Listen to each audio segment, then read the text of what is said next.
Okay, so today we're going to talk about sheep and goat nutrition. This is going to be a really broad overview, and like with anything when it comes to sheep and goat management, it's not going to be a perfect fit for your operation, but I'm hoping to give you enough information and tools that you can go ahead and make decisions that fit your operation for feeding your animals, and hopefully also get an idea about what's important when you're thinking about what you're going to feed your animals. So the nice thing about sheep and goats is we can feed them dang near anything, and they can turn those resources that are unusable for humans, like range, grasses, shrubs, whatever it may be, into things like meat, dairy, and fiber. But even though they might be willing to pretty much eat anything, as we all know about sheep and goats, feeding them is a lot more complex than just offering what you might have available. A quick overview of digestive anatomy in sheep and goats. First and foremost, sheep and goats are both ruminants, which means they have one large stomach with 4 compartments. What this does for them is it gives them the ability to ferment feeds before it goes into their more acidic hindgut. So we can eat forages, especially fiber. Fiber is one of the main things that ruminants can do that we can't, right? And so they can intake that fiber and other forages and other feeds, and what they do then is later on, after they're done grazing or eating, they go back and they do rumination, which means that they regurgitate that feed back up into their mouths where they spend some time chewing on it, refining the particles, swallowing it again, and then the rumen will do the fermentation process. So they get a large majority of the nutrients that they get out of feeds in their rumen. And then all of their small intestines and large intestines work in a similar fashion to ours. What makes sheep and goats different than cattle, say, is that they have these smaller, more pointed mouths, and their teeth and mouths are better fit for selecting different types of feeds. And so for sheep, they're intermediate grazers. If they had their choice, they would choose forbs to eat. Forbs are anything that flowers, so dandelions, thistles, anything that you can go out, you see that broader leaf, kind of a funny leaf shape, makes a flower of some kind, that's a forb. They also will eat a mixed ration of forbs and grasses and shrubs. So sheep are good for targeting a lot of different things in the pasture. Goats, on the other hand, are browsers, and so they prefer to eat the new growth and the seeds and other things off of shrubs, but they're very seasonal. So anytime that there is going to be an opportunity for those nice shrub options, they're going to do that, but they also will sample grasses and forbs as well.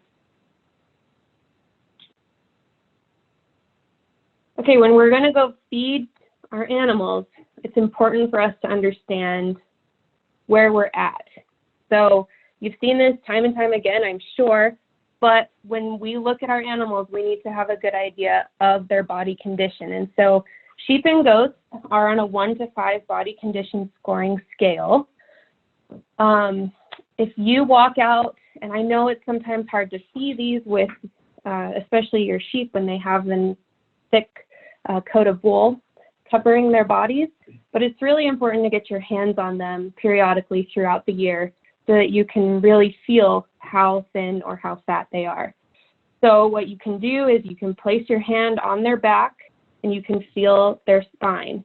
So if you can feel it and it's nice and sharp and there's not a lot of covering around it, and then you move your hands down and you can feel their hip bones really prominently, your animal is too thin. If they are starting to get some covering back, but you can still feel the hip bones and the spine pretty prominently, your body condition is 2 and you're on your way to being a little bit too thin. The ideal weight for a sheep or goat, body condition I should say, is when you can still feel those bones, but they're covered with a layer of fat. So you're not feeling a nice pointed bone underneath your hand. And then, of course, as we move forward, body condition 4 and 5 is when we start to get a really thick layer of fat over the top, and you really can't feel those bones anymore.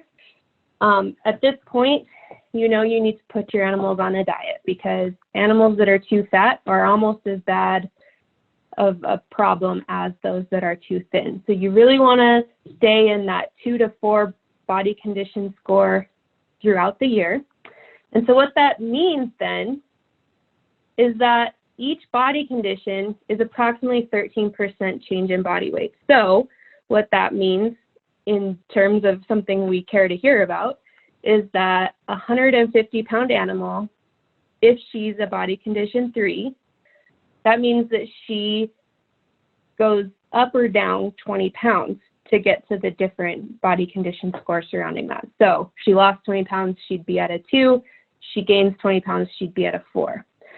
So as you can imagine, sheep and goats weigh a similar body size as humans. And so if you can imagine yourself putting on 20 pounds or losing 20 pounds, that's what you can consider when you are going up or down a body condition score.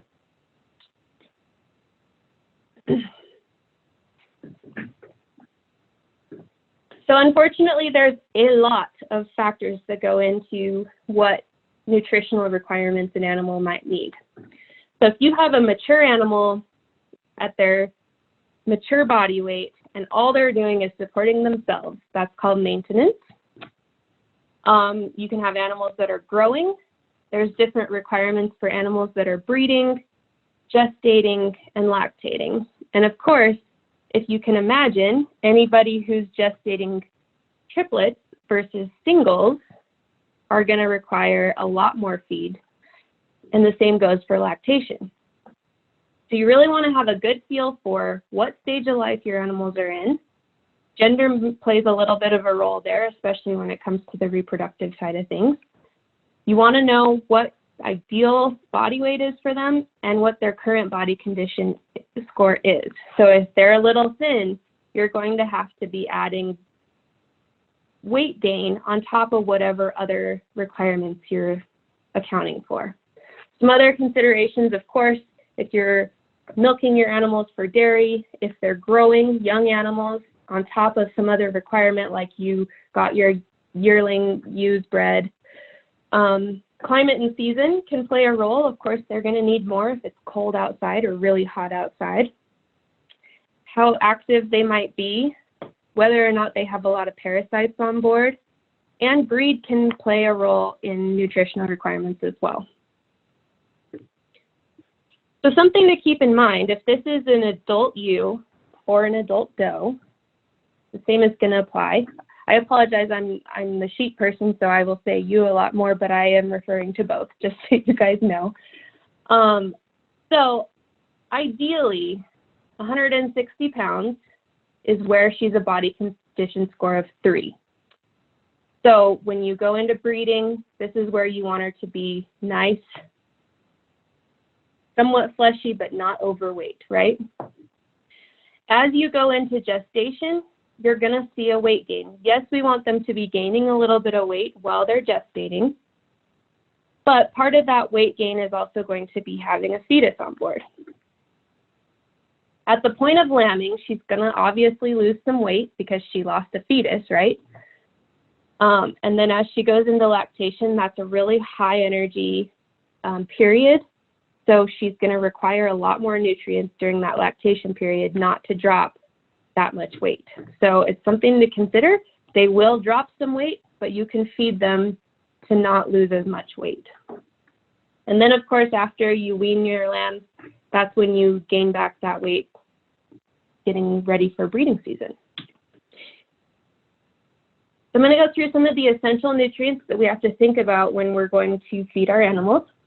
Energy is the potential for us to do work. So anything that we do, climbing a hill, making a baby, producing milk, any of those things, anything that you have to do above just sitting on the couch, right? So energy comes from carbohydrates and fats in all animals. In ruminants, fiber also provides energy as well, although carbohydrates and fat are still going to provide more energy than fiber. So of course, again, we need energy to be able to just maintain ourselves, grow, perform in any way, make milk. If we're deficient in energy, our growth and reproduction are going to go down. We're going to lose body weight. We're going to have a much higher chance of getting those parasites and having some issues on that side of things. So with energy, we express energy as total digestible nutrients, which from here on out I will refer to as TDN. And there's also some other measures that you probably won't spend a lot of time with when it comes to building rations for your animals, but it's still important, I think, to know some of these. So gross energy is just the energy that's coming from the feed. Digestible energy is going to be the energy that's retained from what goes into an animal and what goes out of the animal. So whatever's in between there that she hangs on to. Metabolizable energy accounts for some of the urinary losses and other losses in the body that occur. So it's going to be what she's actually metabolizing into energy to be used by the body. And net energy then is also taking into account the heat that it takes to digest. So what kind of energy it takes to metabolize that energy. So net energy is the best one to use if you're going to use one of these four. But a lot of times you'll see metabolizable energy for ruminants. But just in case you ever are not clear on which one is which, 1 kilogram of TDN equals 4.4 megacals of DE, or 3.6 megacals of ME, or 2 megacals of NE. So you say, what is a megacal? So a megacal is 1,000,000 calories. In human nutrition, we count by kilocalories. I don't know if you're aware of that, but a big C in human nutrition is the equivalent of 1,000 calories, or a kilocalorie. And so therefore, one of our calories, kilocalories, equals 1,000 megacalories, which is how we do nutrition for livestock. Another essential nutrient, of course, is protein. We need this for any kind of tissue, muscle growth that happens. So obviously young animals, it's very important. If they're gestating, growing a fetus, very important. Any type of regeneration after maybe an injury, we need a lot of protein. And protein is also really important in growing wool, making milk. So if we don't have enough protein, we end up seeing a reduced appetite and reduced feed intake, which of course means that we're going to lose some weight, we're going to lose some muscle, we're going to be stunted growth for the young animals, and anemia in those older animals. Protein is expressed in nutrition as crude protein, so you'll see that as CP, and that's expressed as a percentage of the total diet or pounds of the diet. So we're also going to discuss some minerals in this webinar today. Minerals are extremely important. They support almost every function in our body, especially anything to do with our skeletal,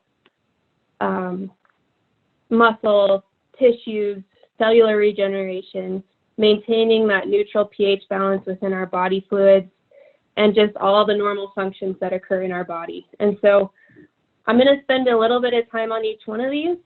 The take home is not going to be how to treat or how to identify necessarily, but I just really want to show you guys how important each different mineral is and why it's important to make sure that they're balanced in the diet. So the first one that I'm going to discuss is sodium. It's important that we recognize that sodium is often fed in the form of sodium chloride, which is a white salt block. So it's really important to make sure that they always have some a salt block available to them. Every now and again, if they don't have enough sodium in their diet, it will slow their growth, reduce their feed intake, and cause what's called pica. Chlorine deficiencies are really only a problem when sodium is deficient, but it's very, very rare to cause a toxicity in animals because they are self-limiting. So if they've run out of water to drink, they will cut back how much salt they're taking in. And so that's one of those nutrients that we can really provide for them to take as much as they want because it's self-limiting.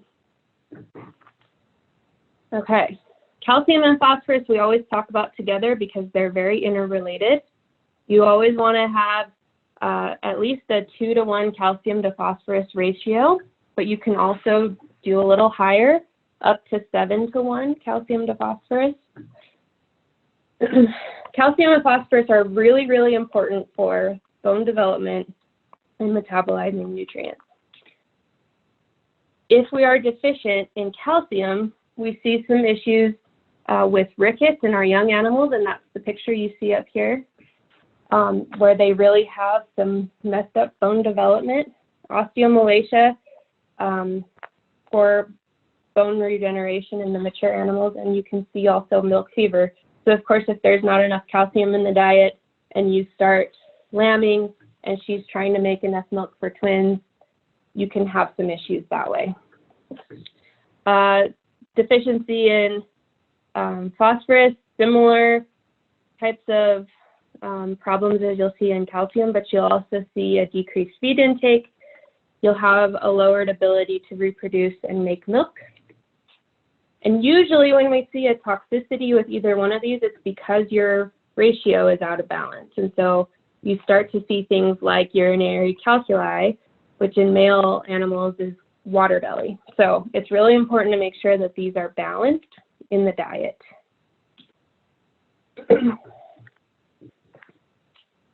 Copper is really important for muscle function and also growing wool and hair. The one thing to keep in mind is that goats are really not very sensitive to a toxicity of copper. They're more sensitive to a deficiency, but sheep are very sensitive to toxicity, so you cannot give them any more than 15 parts per million in the diet. And you also want to make sure that your copper to molybdenum ratios are between 5-to-1 and 10-to-1, because there can also be some issues with having too much molybdenum to copper. So, and it's deficiency in copper, you see anemia, osteoporosis, and cardiovascular disorders. And the primary one that you'll observe is having some changes in the pigment of your hair, skin, and wool. So they get that kind of steely look to them, and their wool and hair gets really, dampened down, and it just doesn't look very good. For sheep, the toxicity that you'll see, often you are not going to see it in time because it causes liver damage and red blood cell damage. So if you see your sheep starting to get jaundiced, it's time to do something drastic because they will most likely die if they've been overdosed on copper. Cobalt is important for producing vitamin B12, which happens in the rumen. If they do not have enough, they can lose their appetite and get weak, have anemia. Sheep are more susceptible to this deficiency than goats, but in our area here in Idaho and the Intermountain West, it's not common to have a deficiency in cobalt, and a toxicity in cobalt is really rare. So yes, you can provide cobalt to your animals just in case, but in this area, you don't have to worry too much. Okay. Sulfur is one of those that's really important to all different kinds of functions in the rumen. And so it has to do with how different feeds are metabolized. And so it is toxic at a lower point when you're feeding a grain type diet, a high energy diet, than if you're feeding a forage diet. Most feeds have enough sulfur that you don't have deficiency, but poor performance can result if you're deficient in sulfur. Toxicity is the most common when the animals are drinking high sulfur water, and you can see encephalomalacia when this happens. Magnesium, really important for bone and cell function, metabolizing those carbohydrates and function of the nervous system. Deficiencies can be seen early in the spring when those lush grasses are first starting to grow. It's called grass tetany. It can also happen in your older ewes when they're lactating, especially if they have twins or triplets, ewes or does.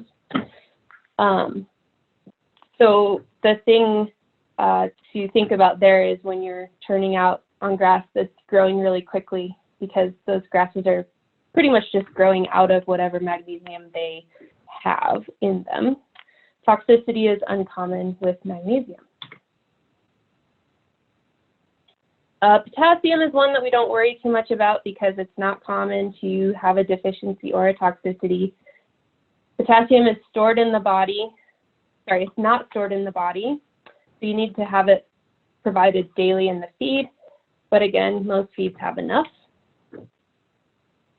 Selenium is one that's really important for muscle function and the metabolism of vitamin E. And so this is the one that you'll see the white muscle disease develop if you're deficient in selenium or vitamin E. So that's why a lot of people will dose their lambs with vitamin E when they're born. It's really only important if you know you're going to have that deficiency, though. You can have a toxicity of selenium that causes poor performance and sometimes even death. Molybdenum is important because if you have too much molybdenum, as we talked about earlier, it can cause a copper deficiency. So it's important to have that ratio balanced out pretty well. Toxicity can cause scours, lameness, and weight loss, and also, of course, any symptoms associated with copper deficiency, and sometimes even death. Iodine is important for thyroid function, and when you see that goiter start to pop up, you know you're deficient in iodine. Unfortunately, this is really hard on the young because it's going to cause some brain development issues, and then also the reproductive capabilities are depleted. Fortunately, with iodine, toxicity is not common. Iron is really important for moving oxygen and carbon dioxide through the blood and hemoglobin. Again, poor performance, possibly death when you're deficient in iron.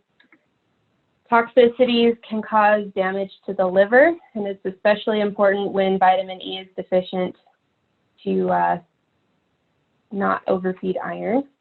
And high iron may also result in a copper deficiency. Manganese is important for that bone development, cartilage development, blood clotting, some of the metabolism that we see with sugars and fats.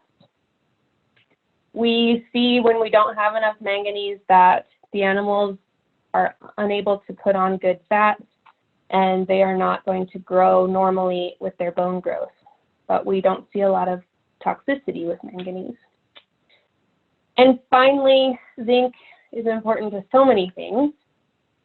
We synthesize vitamin A with zinc. We metabolize our proteins and carbohydrates. It's important for gene expression, appetite, and immunity. So the deficiency is often seen as scaly and inflamed skin. It's more common in goats to see this than in sheep.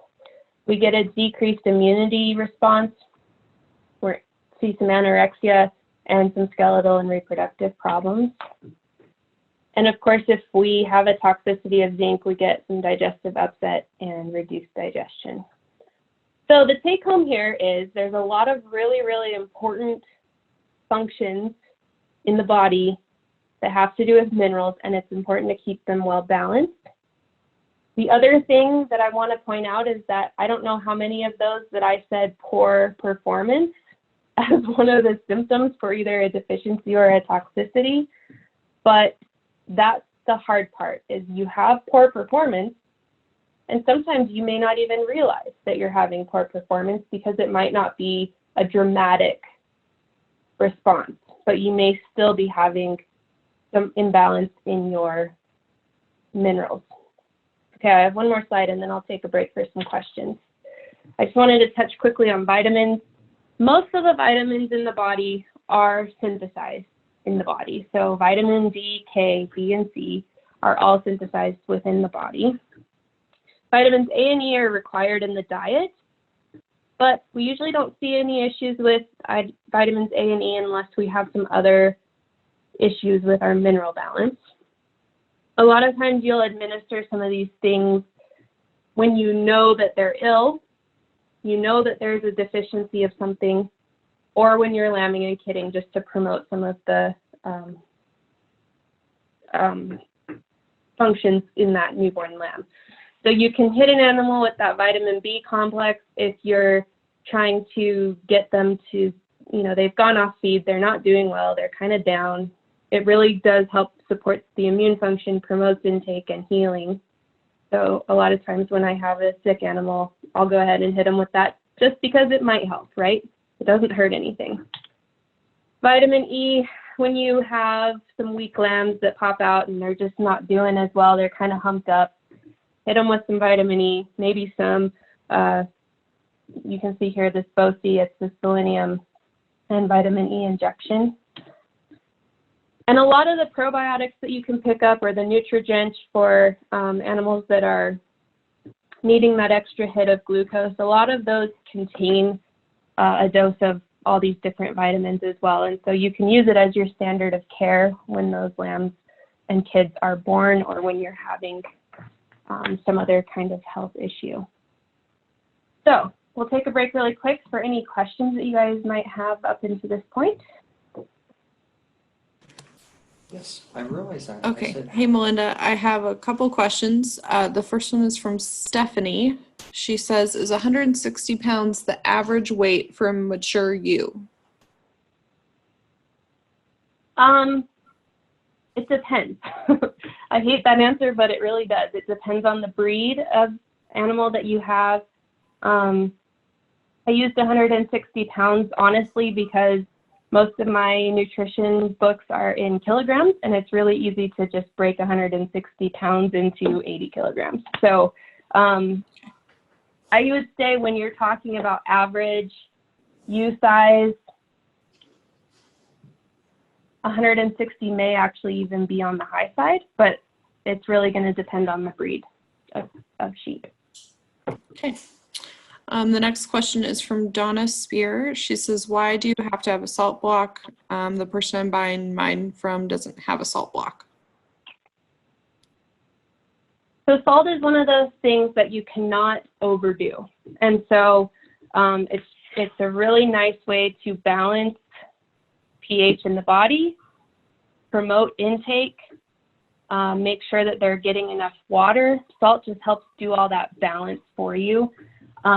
You can feed it as a block. You can feed it as a loose salt supplement.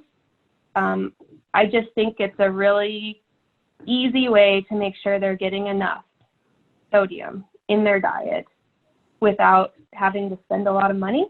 So an average salt block is somewhere around $5, and it'll last them. I mean, my sheep have been eating on the same salt block all winter, so it lasts forever. But it just gives them the ability to self-regulate how much sodium intake they're having. Okay. The next question is Corey. He says, if I'm running hair sheep, can I feed less protein because I do not need to support wool growth? And then when comparing wool versus haired, should a person have a different diet? So we're going to get into how to balance protein and how much to feed here shortly. It is somewhat breed dependent, but it's going to be more dependent on what life stage they're in. So are they gestating? Are they lactating? I would go ahead and still feed whatever the requirement for those sheep is at that stage and at that body weight, because while we're supporting wool growth, that doesn't necessarily mean we're using a ton of protein extra to make wool, right? So what you're going to end up doing is just having a healthy animal, and a healthy animal produces more wool. So I would definitely still stick to the requirements, even though it's possible they may not use quite as much protein as maybe a wool animal, but they are. Hair sheep are meat breeds, and so what you are doing is putting more muscle down, which requires protein than a wool breed would. So something to think about there. Okay. We just got 2 more and then I'll let you continue on. So what % of body weight do you feed a sheep? We are going to get into that. So give me 10 more minutes and we'll be talking about that. Sounds good. And then the last one, Ash, should you offer selenium and a white salt block?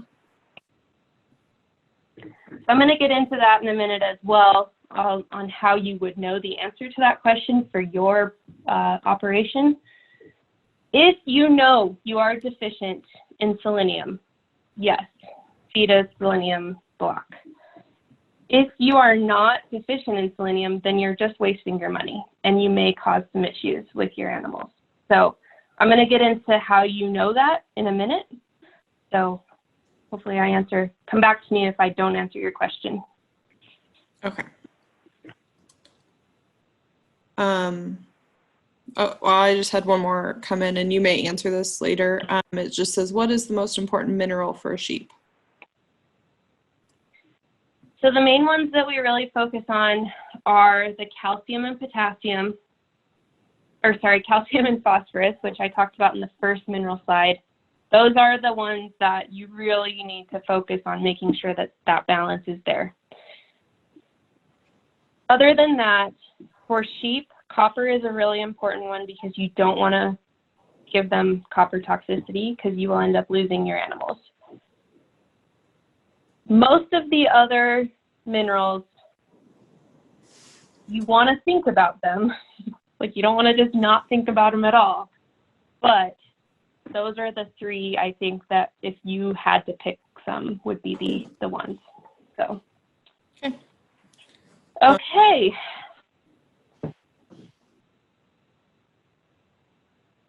So, we don't think about this enough. I'm guilty. I'm sure you're all guilty. It just happens. But water is the most important thing when it comes to feeding your animals. Water supports everything. It supports all the functions. It makes sure that all of the other nutrients are working together properly in the body. You need it for life. You need it for making milk.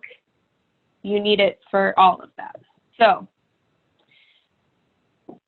you need to make sure that you provide your animals, your mature animals, can drink up to 5 gallons a day. And when I say up to 5, I mean you should provide each one of your animals 5 gallons per day at least. A 25-pound lamb or kid can drink half a gallon a day, which, I mean, that's not a very old lamb and kid, right? So one of the things that you really have to focus on is making sure that they always have water available to them for the maximum that they might take in, especially when they're lactating, because otherwise you're not going to make enough milk for your babies. The reason that I want to emphasize this so heavily is because water can have all kinds of different minerals at different levels, depending on where you are. And especially in the Intermountain West, you see a lot of high levels of various different minerals. So if I were you, I would test that water at least once a year, if not more often, because you want to make sure that it's safe for your livestock to consume. And you also want to be able to account for the minerals that are in the water when you're going to feed your animals. And you also want to make sure that those water sources are clean regularly. There are some kinds of algae that can build up in water that can cause some major issues with livestock, and of course any sort of excess mineral content as well. Also, that mineral buildup can cause some major corrosion of your tanks and pipes. And so these are just all reasons why testing your water, knowing what's in it, is really important. The other important part of water in nutrients for livestock is that water makes up part of every single feed that you're going to give them. So we account for that by calculating the dry matter content in your feed. So dry matter is expressed as a percentage. And so say we have some hay, 90% dry matter, which means 10% of that was still water. And then when we talk about our nutrients, our protein, our TDN, those are expressed as a percentage of the dry matter. So most grains and hays are usually 5 to 15% water, but some forages when you're out grazing, especially early in the spring, can be up to 80% water. So as an example, this black bar represents 100% of our total amount of feed, okay? Let's assume that 50% of that feed is water and 50% of that feed is dry matter. 15% crude protein does not mean 15% of the total.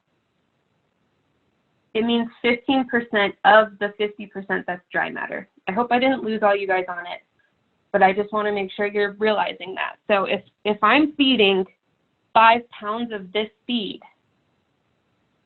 only 50% of it counts when we are talking about nutrients. Okay? So the different types of feeds that we can provide our animals are, one is refuges. Refuges have lots of fiber, but they're lower in energy. Usually they're higher particle size and less dense. Larger particle size means that it takes longer to digest in the rumen because they have to break down so much more in each particle than if it was a small particle, which means then that it's a lot less digestible than maybe a grain or something like that that has a small particle size. So refuges include baled hay, baled hay, straw, and silages. Anything that's baled, they can be ground, they can be chopped. Hays include grasses and legumes like alfalfa, any kind of straw, any kind of forage-based silage, corn silage, whatever. Where on the other hand, energy feeds, which we refer to in animal nutrition as concentrates, these are really high in energy and they're low in fiber. Most of the time they have really small particle size, which means they're dense feeds that are highly digestible. This can include any of your standard grains, barley, corn, oats, wheat, milo, beans, peas, rye, and millet. It also includes byproducts like different kinds of brands and meals, so corn bran, corn meal, wheat bran, wheat meal, brewers' grains, distillers' grains that come from distilling alcohol, brewing beer, etc. The byproducts from those are great feed for livestock. You can also use oil as a high energy feed, canola oil, vegetable oil, soybean oil, cottonseed oil. And pulps are a great option too if it's something that you have in your area. So beet pulp, citrus pulp, potato pulp. Here in Idaho, we feed a lot of potato byproducts to our animals. And we also can feed molasses and stuff like that. Protein feeds, alfalfa is going to be your higher protein roughage. You can feed soybeans and cottonseed for some of those high protein needs. The byproducts from those, of course, soybean meal, cottonseed meal, those are higher protein content than the raw soybeans and cottonseed just because of the way they're processed. Brewers' grains and distillers' grains are really cool feeds because they fall into energy and protein categories. So you can see them, those are the distillers' grains. Okay, so when you go to purchase feeds, you do not want to purchase a feed like this one here on the right because it's moldy. There's some dust in there. Any kind of blemishes that you might see in that grain means it wasn't handled properly when it was being milled. You also want to focus on how your hay looks when you buy it. So of course, a more green hay is going to be higher quality than one that looks like straw. Something with a lot of stems in it, lower quality than if it has a lot of leaves in it. Okay, and also stems are less palatable, and I can tell you from experience, your sheep and goats will leave a lot of waste if it's a very stemmy hay. But here's the deal. You cannot really know what the nutrient quality of any feed is by just looking at it. There's a lot of pages out there that give you an idea of what it should be, but it's all about how it's handled and processed and grown, right? So the only way that you can really know is by doing a nutrient analysis. Trust me, I'm guilty of not doing this, and I can tell you right now that it has come up to bite me sometime in my life. Several times in my life, if I'm being really honest with you. You go buy a nice green looking hay, you feed it to your sheep all winter, your sheep are thin in the spring. There's a reason that your sheep are thin in the spring, and that is because that hay is not very good quality, okay? So what you want to do with hay is you get a core sample. This photo over here on the right is what that looks like. And so you get that whole piece there filled with hay, and what it does is it gives you a nice representative sample because you're getting into all the layers of the hay. And you want to get multiple bales with that core sampler. Feed companies can do this, your county extension office can do it. And it is your right when you purchase hay to ask for a nutrient analysis first. People need to be able to stand behind what they're selling. If you're getting bagged or bulk feeds from maybe your feed store or your feed mill, they should come with a guaranteed nutrient analysis.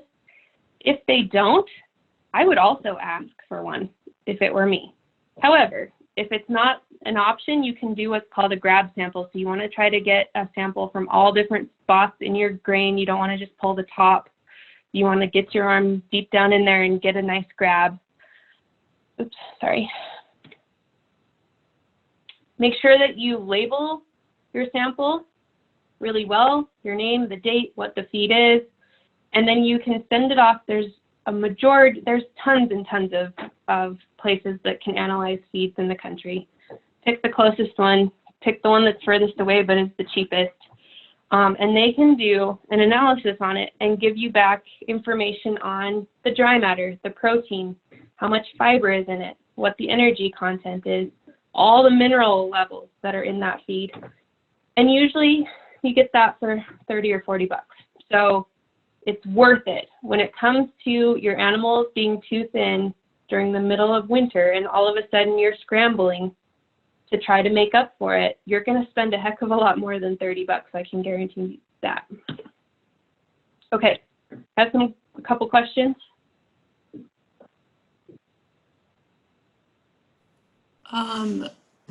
Where could I get one of the hay testers? So those are probably not worth purchasing unless you're going to do a lot of hay testing. But there's the first place that you should call is your local extension office, because they're going to have one or they're going to know where to find one because they get that call all the time. So that's where I would start. You may have a feed company locally that could lease you one, or maybe your feed store will come out and do a test for you, or I don't know. Carmen, do you have any other ideas? Yeah, our extension office has one. I loan it out to people, or I can go out and take hay samples. I do that pretty regularly for people. So if you're in the Magic Valley, you can contact me, and I'm sure other extension offices have those available for use, or they can help you get your hay sampled. So that's not a couple people asked if you have to rent them. I don't charge any rent on the hay samplers. I'm assuming that's what that question is about. So we don't charge for that. It's through the extension office. It's just part of what we do. So I'll ask a couple more of the questions. So we had a couple come through the chat. So are we okay to let sheep graze in grassy yards all day? And how much to feed them if they do graze healthy grass all day? We're going to kind of touch on that here in a bit. With pastures, you can also take a sample in a few different spots in your pasture of your growing grasses, and you can get a good feel for what your pasture makeup is from a nutrient analysis. And so here's the thing, and I know this is probably going to sound like a cop-out answer. I can't give you an answer to those kinds of questions because I don't know what the nutrient value of each one of your feeds are. So my best advice would be to do this nutrient analysis on all the feeds that you're going to be giving your animals, whether you get that feed analysis from the feed store that it came from, or the person you purchased hay from, or wherever, or you pay for it to be done. It will pay off, I promise, and you will know for sure that you're feeding your animals what they need. And we're going to talk about how to do that, how to know for sure here shortly, but the only way to know for sure is to have them tested. And so that would be my advice. Carmen and I are happy to help you with that process. It's something that I know is not just common sense that you just go do randomly without really knowing what you're doing. So we're here for you. But I'm not going to guarantee that your pasture is good enough for your sheep without knowing for sure, right? So that would just be irresponsible for me to say. So we had a, excuse me, a question come in from Ben Walker, wondering how to test your water. Oh, that's a great question. So there's usually either the same place that you test your feeds. A lot of places have a water office of some kind, like a county water place that, you know, you can call your county courthouse and ask. It's the same test that you would do for your home water. So they give you a bag or a tube, and you'll go out and you get a clean sample, which essentially means don't, you know, get anything else in it, just the water that you're, and usually you want it to be running in from wherever the source is, but that's not always, like if it's a pond or something, you can just dip. But you seal that up and you send it in, and they send you the same analysis as you would get for your feed. Obviously, maybe not protein and energy, but you're going to get an analysis of all the minerals that are in there, whether or not it's safe for livestock or humans or whatever. So if I were wanting to test my water, the first thing I'd do is I'd call the building office in my courthouse and I'd say, where do you get water tested? And that's the easiest way to do that. Okay. And then there was, is there a specific molasses to use, store-bought versus a livestock brand? Molasses is molasses. One of the things to be really careful about with molasses and oils is that when you're balancing a ration, you don't want to give them 2 pounds of molasses. You want to give them enough to coat the feed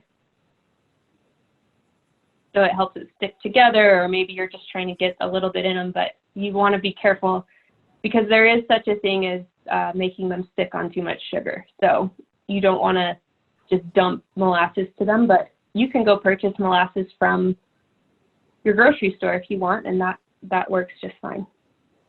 Yeah, and I'll help answer that. We do put a little molasses in some of our feed that has some fine particles.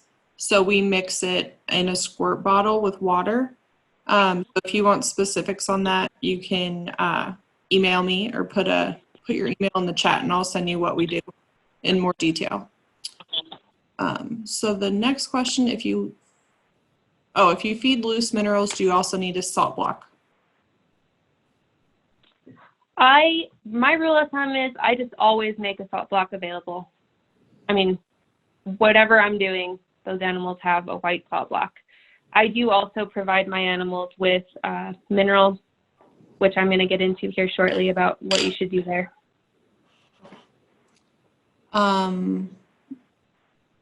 they have a question on best brand of food that isn't super expensive.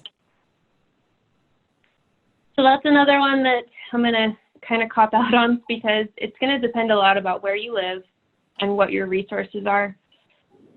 My primary feed for my animals is hay. And with sheep and goats, I usually try to do some kind of alfalfa or clover based, where it's a good mix of alfalfa and or clover with grass. That's going to be the best bang for your buck. It's not always going to meet all of your needs. And so we'll get into some of that as well here shortly, but I think the best thing to do is to visit with your local feed store and figure out, here's what I need, what do you guys have that will help meet my needs? And then you can adjust based on which one is cheaper. That's definitely one of those questions that it's highly dependent on where you are. You know, up in salmon, we don't have a lot of crops growing in this area. Everything is expensive. So maybe down in Twin Falls, you're going to have a much better variety of options at a lower cost because it's closer and more available. And then we'll just ask one more and then we'll get the rest of the questions at the end. So what is the best way to clean your water tank? So it depends on the tank, but usually you want to go ahead and drain it. Offer your animals other options for water, of course, but drain it, shovel out anything that you have. You don't have to sanitize it necessarily, but just get any of that dirt in the bottom and the algae, just shovel it out. Even let it dry out for a day under the sun, because that'll kill a lot of the stuff. So the goal is to just get most of the crud out. Okay. So if you get your nutrient analysis done and now you know exactly what's in your feed and you're excited to figure out what to feed them. Okay, so we went over this a little bit earlier. When we're breeding, our body condition score should be 3 to 3.5. Lambing, you're going to lose a little bit of weight at lambing because of the nature of gestating, right? So it's acceptable for your ewes or does to be at a 2.5 to 3 body condition score when they lamb. By the time you're weaning, the minimum body condition score that you should be at is a 2. And that's because she had twins or triplets that she raised, right? And then during that dry period, you want to get them back up to 3, 3.5. These are important. I know sometimes it's nice to look out and see a bubbly little fat ewe or doe out there just because you know you're doing a good job of feeding her. But really what you're doing is you're wasting a lot of feed, which translates into wasting a lot of money. And pregnant ewes and does can get pregnancy toxemia if they're too thin or if they're too fat.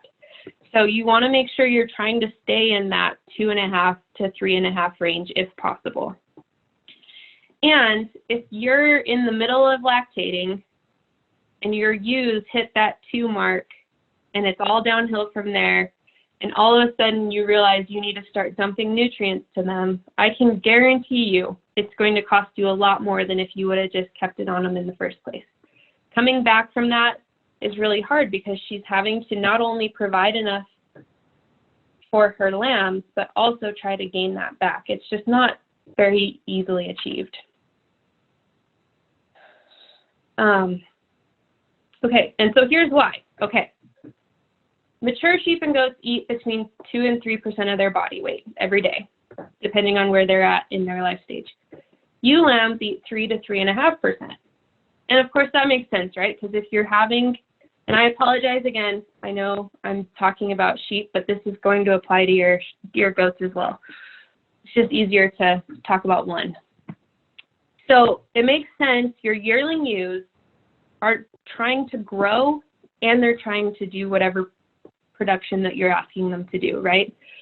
So this chart gives you all the stages up top. We're going to talk about just a single lamb.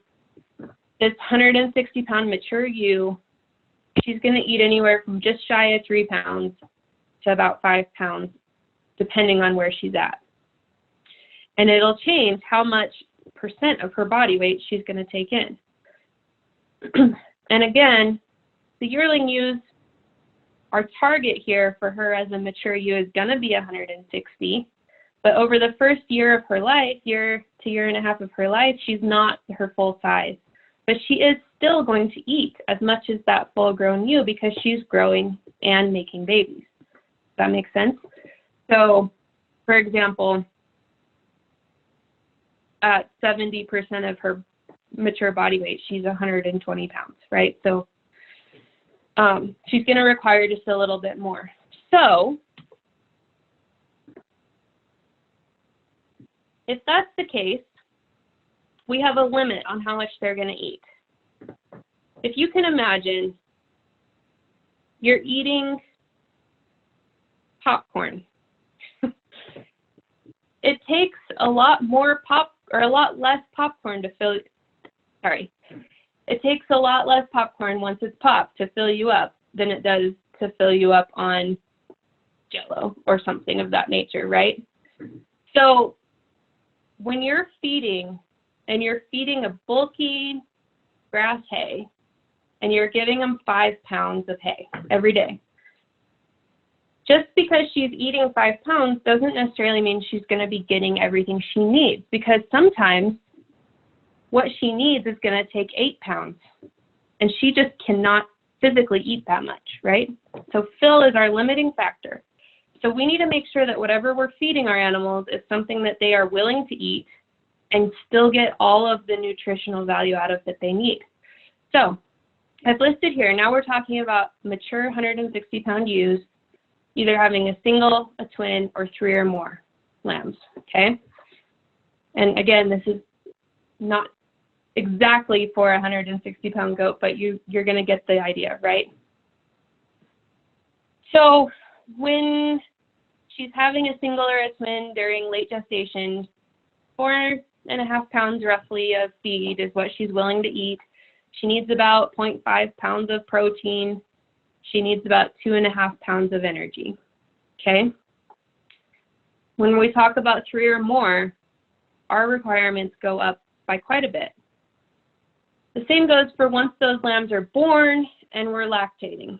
Now, lactation takes a lot of energy, and it's really hard to remember that you have to almost double your nutrient requirements, but not double the amount of feed that she's going to eat once she's lactating. And when we have 3 or more, this is why it's a good idea, even if she's doing it, to pull that 3rd one off or the 3rd and 4th one off. Because look how much more she has to eat to support 3 or more lambs. Okay, so let's just say I have some brome hay, and I want you guys to recognize that brome hay is average to low quality, right? So 9.7% protein is not a super high quality hay, but it's not straw. So we're just buying it from our neighbor. It's about 55% TDN, which remember is our energy value. So 10% protein, 55% digestible energy. Okay, let's just say we've got all these ewes. We don't know if they're singles, twins. Some of them have lambed already. They're making milk. It's a whole group of random ewes. And we're just going to say, okay, looking at this thing, it looks like if I fed 5 pounds, that's going to meet the intake requirements for all our different kinds, right? Okay, so remember, 5 pounds is our dry matter, what we have to feed them. And remember that there's some water in the hay. If we take 5 pounds of what we want to feed them on a dry matter basis, we have to account for the water. So we divide that by our 91% dry matter. So what we're really going to do is we're going to feed 5.5 pounds of feed total. Okay? Now we have to make sure we're meeting our protein. So we take 5 pounds of our dry matter feed and multiply that to get how much protein. Multiply that by the 9.7%. And we get 0.49 pounds of protein. Same thing for the TDN. 2.75 pounds of TDN when we take it out of the 5 pounds that we fed them. Okay, so we met the intake for 5 out of our 6 categories. we met the protein and TDN for 2 out of our 6 categories, but these guys are all going to be deficient if that's all you do, okay? So that's why you can't just buy hay and feed them however much they're willing to eat and hope that it works out, because you're going to have anything that's already lambed and making milk, or if she's got more than 2 babies on board, it's not going to do it. It's not going to do the trick. So, but here's the deal. We fed 5 pounds a day, but these guys are only willing to eat 4.4 pounds a day. If we go through that whole process again with 4.4 instead of 5, now we're not meeting anybody's requirements. So do you guys understand why fill is that limiting factor? Because she's not going to eat enough to get what she needs out of it, okay? So what do we do now? If just the hay isn't going to work when we're gestating and lactating, what do we do? So we have to decide what are we short on. And in the case that I just showed you, protein and TDN are short, so we need to supplement with something. So I stopped by my local feed store. Here's some of the options that I have to buy from them. I'm just going to choose alfalfa and barley for the sake of speeding this up a bit. So now I have my brome hay. I've got all the values there. Alfalfa hay. I'm going to go with the early bloom, which means it's a pretty good quality alfalfa hay. And then I'm going to feed them some barley grain as well. Okay. So I'll go into some of this in a minute, but here's how you work out the math, right? If I have to feed a total of 4.4 pounds to these 2, then I can figure out my dry matter and how much I have to feed total using the percent dry matter times how much hay, percent dry matter times how much alfalfa, plus percent dry matter times how much barley. So we get an idea of what we're going to feed, and it's all about just spending the time working through it. And I'm going to show you guys an easier way to do this besides just spending hours trying to figure out the math, right? But so if we feed 3 pounds of brome, a pound of alfalfa, and 0.75 pounds of barley, we come out to being able to meet these requirements. Perfect. But we're still not meeting our lactation or our late gestation.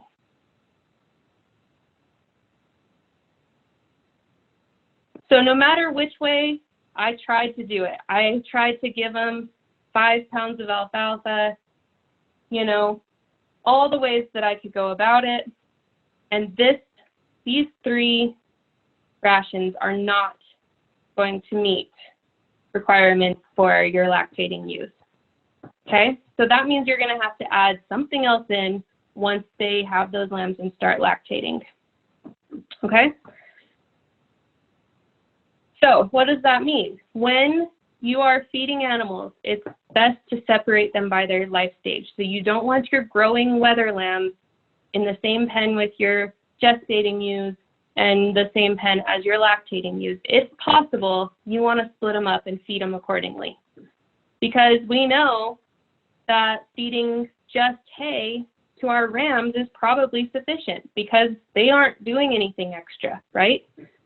But if we're having these ewes that are gestating or lactating, they need something extra. So my recommendation would be have your gestating ewes, once they lamb, split them into 2 groups, one with twins, one with singles, and feed them accordingly. I know that's not always feasible, but that's the best possible scenario. And when you have those dams that have 2 or more lambs or kids, you want to be able to give them a little bit extra. So that means adding in something like an oil or a distiller's grain or some corn. And of course, not all of your animals are going to be exactly 160 pounds. So you take the average weight of your group and you provide enough feed for the average, and you also need to provide them enough space so they're not fighting over the feed. Okay, so I know that going through and doing all that math can be terribly frustrating, and it can take a long time to balance it out the way it's supposed to be. So there's a lot of tools that you can use. So I'm going to show you a couple of the things that I do.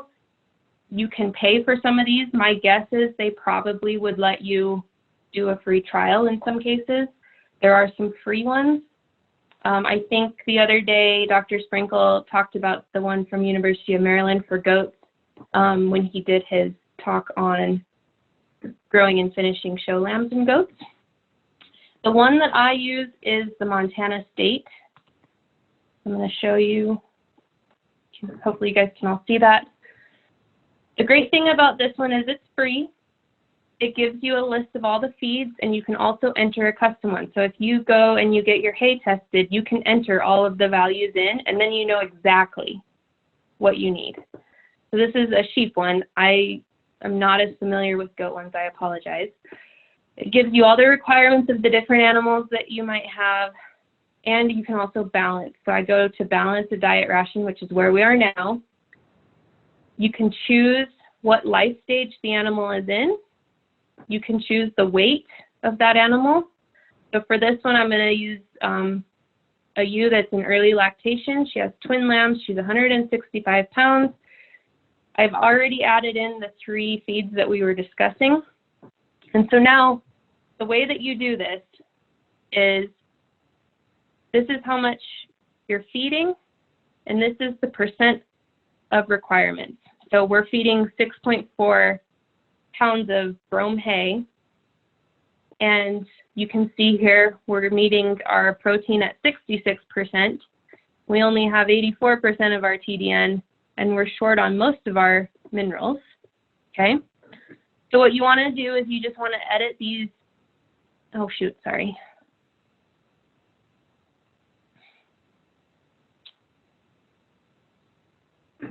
So you want to edit these down a little at a time. So you want to just say, okay, I'm going to do 5 pounds of brome instead of 6.5, and now I'm going to add 1 pound of alfalfa and maybe 0.5 pounds of barley grain, and then you can see how that's adjusting your ration, okay? So as you go through, you can make these adjustments. What ends up happening for this one, the proper balance here is 3 pounds of the brome hay, 2.5 pounds of your alfalfa hay, and 1.5 pounds of your barley grain. Okay, so you can see we're feeding them maybe a tiny bit extra of what they should have. You probably don't want to go more than 115%. Okay, I mean, sheep are going to eat a little more if you give it to them, especially if it's grain, but you don't want to try to balance it with 10 pounds of dry matter intake. So you can see now we're meeting our protein, we're meeting our TDN, we're meeting most of our minerals, and now we can look through, because before when I was showing you just the dirty math, we didn't know anything about our minerals. So now we can see we're way high on potassium, but as we know from earlier, that's not something we worry too much about. We might have to supplement some manganese. Okay, so this is how you can get a good idea, and especially if you have a really true test to the feed you're actually giving your animals, you can get really close and make sure that they're getting what they need, okay?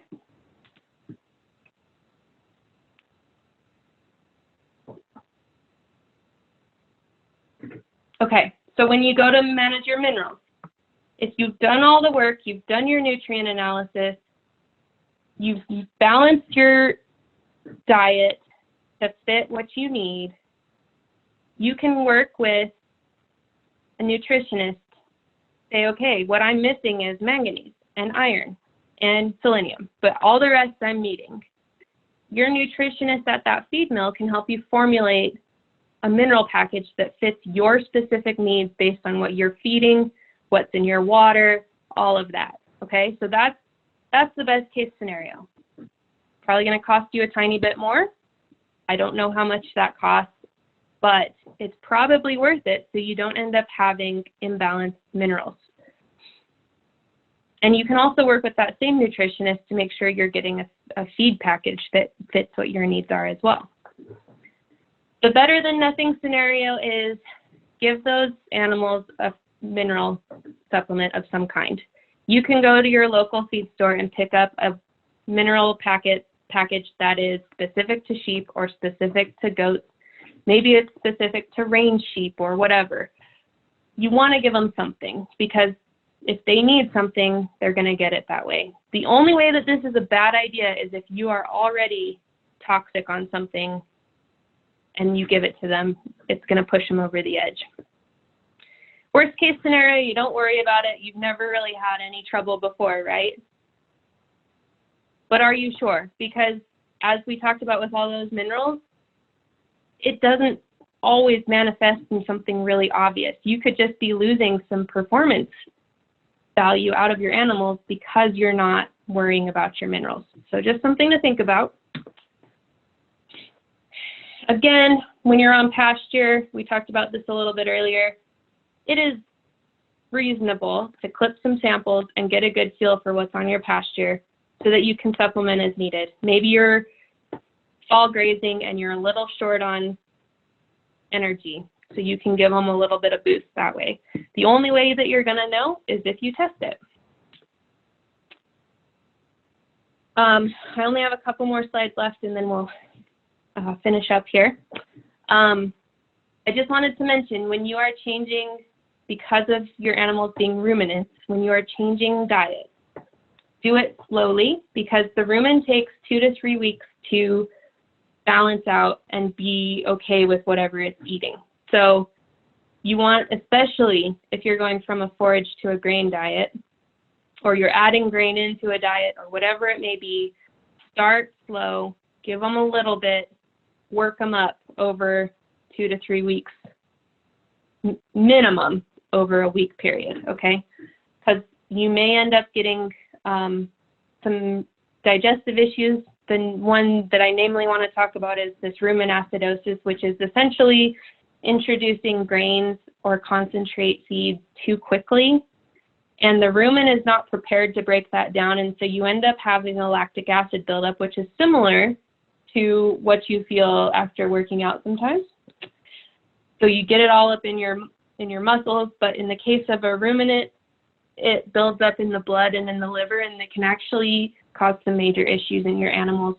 So if you introduce it too quickly, or maybe you feel like you're doing a good job, but your animals start going off of feed, they're acting down, they get kind of bloated, they start having diarrhea, you better do something about it pretty quick, because you're going to end up losing some animals that way. And last but not least, how to feed lambs and kids. If you have a dam that's feeding her lambs and kids, she has enough milk, that's the best case scenario, of course. But when she doesn't have any milk, or even if she has some milk but not enough, or she has too many lambs or kids, you might need to do some supplementing. And so if she doesn't have enough colostrum, you have to get some colostrum in those animals. It can cause some major issues for them down the road if they don't have colostrum. So there's some really great colostrum replacers out there now. So have that on hand when you're lambing or kidding, so that you can for sure make sure you're on top of it, because colostrum has to happen pretty quickly. If you have lambs that you're giving milk replacer to, don't cut them short. There's so many people out there who try to shorten up or lengthen out the time in between feedings. And lambs on their mothers will drink constantly. I mean, they get a little bit every hour, their whole time that they are on their mom. And so you really should try to do that 2 to 3 hours between feedings for as long as you can. I know it's hard, but you want to give them the best start that you can. And after this period of 3 or 4 days at the beginning, you can start working them over to these teat buckets or a milk bar, so they can start learning to suck whenever it's convenient for them. And then you just keep milk in front of them, and they're going to get a lot better start that way. And also you'll find that they're going to eat less as a whole if they're given the chance to eat when they want to versus every 8 hours.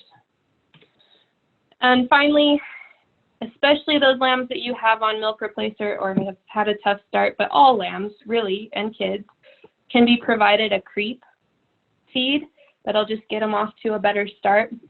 And you can creep feed them for the first 2 or 3 months, or you can creep feed them till you wean. whatever is most convenient for you, but what you want to do is make sure that they can get into that creep pen. You can purchase those from your feed store or wherever, or you can build your own. But if you can get them on some creep feed, they're going to get a better start, and you're going to have overall better production down the road. And I think with that, that's all I have. So I'll take whatever questions might be left.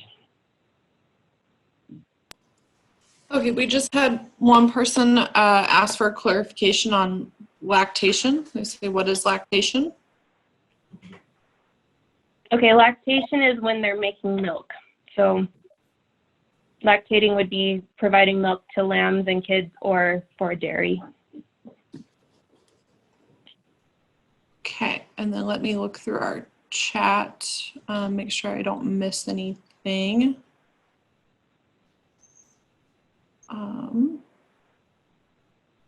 And just so you guys know, while she's looking, I know that balancing rations is probably not something that comes easy, and even with the tools, feel free to reach out to us.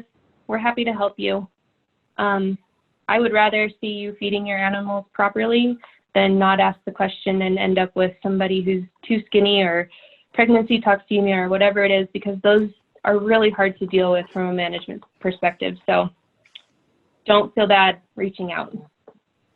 Yep, so I don't see any other questions. So yeah. Okay,